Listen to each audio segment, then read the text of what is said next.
Hi, welcome back to my channel. My name is Alfredina and I make videos about parenting, homeschooling, child empowerment, and mommy life.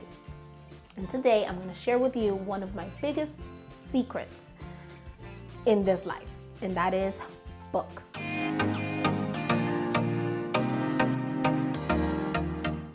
I love reading all about parenting.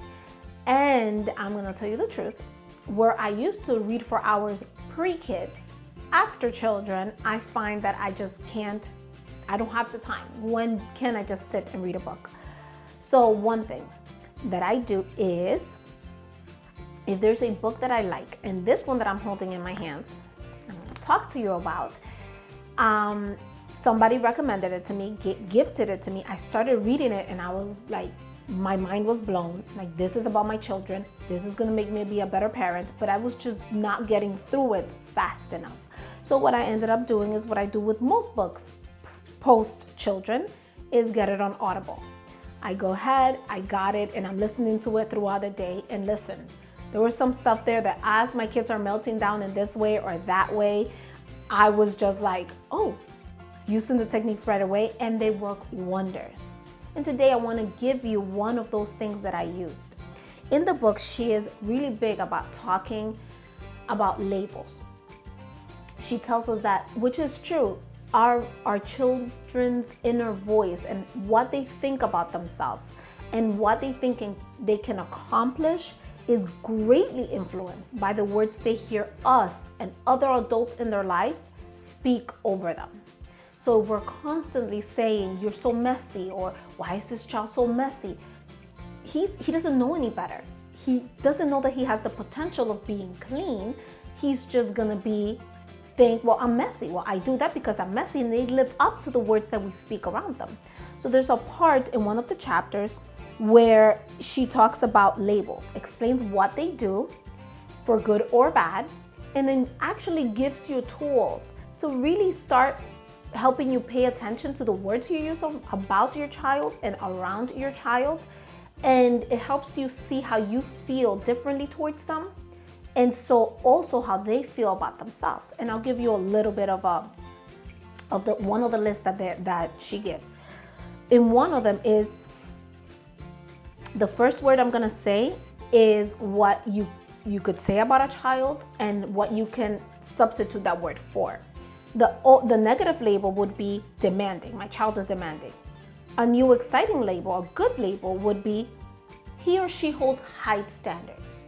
That's amazing, because in one, you're placing that child as somebody who's just making demands, and nobody likes to feel like people are just demanding things from them.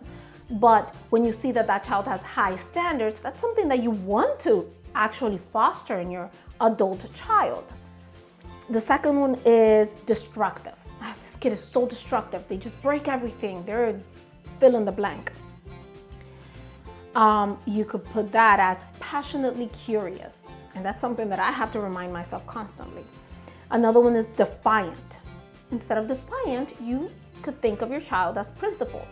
He or she has principles, and he will stick by his principles. And this sounds silly, but it does make a really big difference in the way you see and relate to your children, but most importantly, in how they see themselves. And I'm gonna give you a real live example with my oldest, Malachi. He is now 7 years old.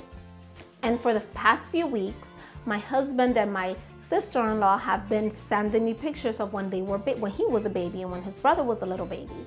And so now I'm just like in my feelings, and I'm constantly going on the iPad and looking at pictures and just losing myself in their baby pictures. And one morning, he comes and sits next to me, and he's like, can I see these pictures? And he's asking me, is that Malachi? Is that me or is that Michael? Is that me or is that Michael? And we're just enjoying. And we came across this one picture that tells a story. Let's call it a TMI story.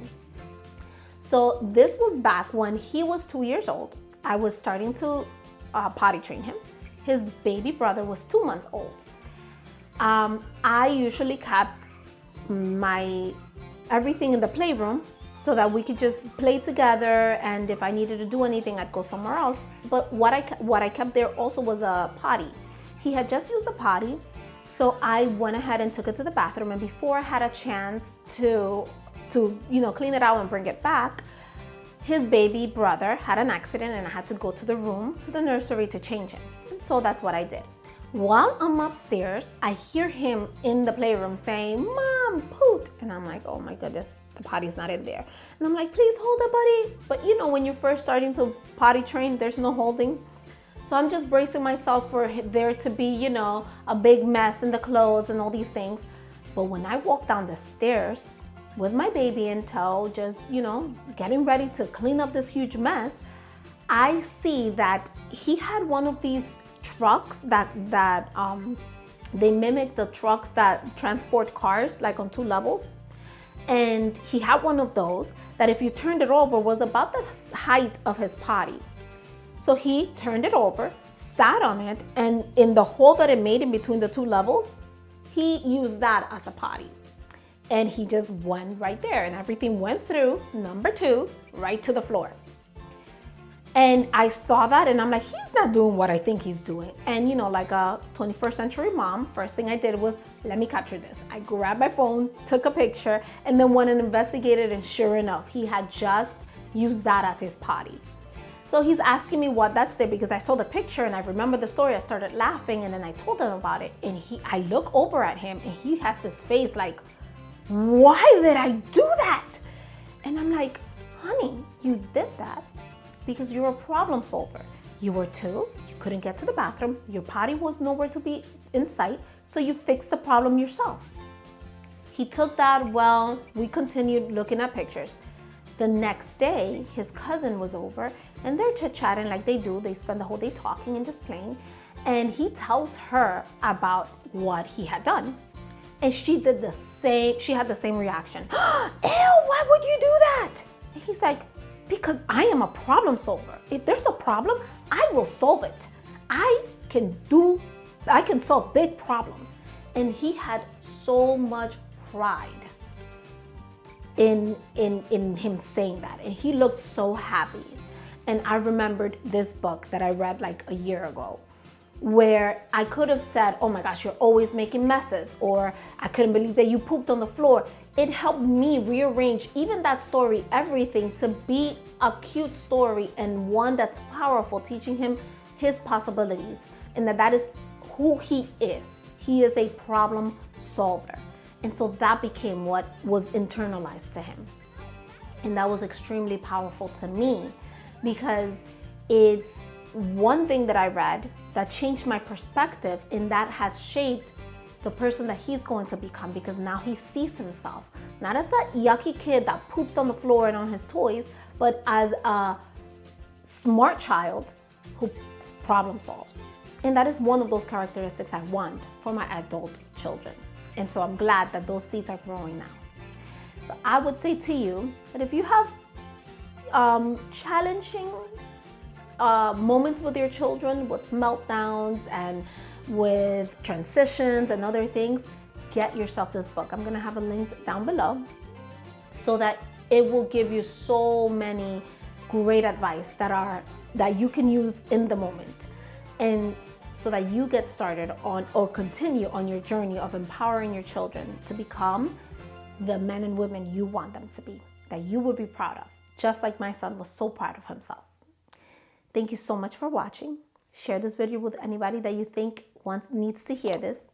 Please like and subscribe. I'll see you in the next video.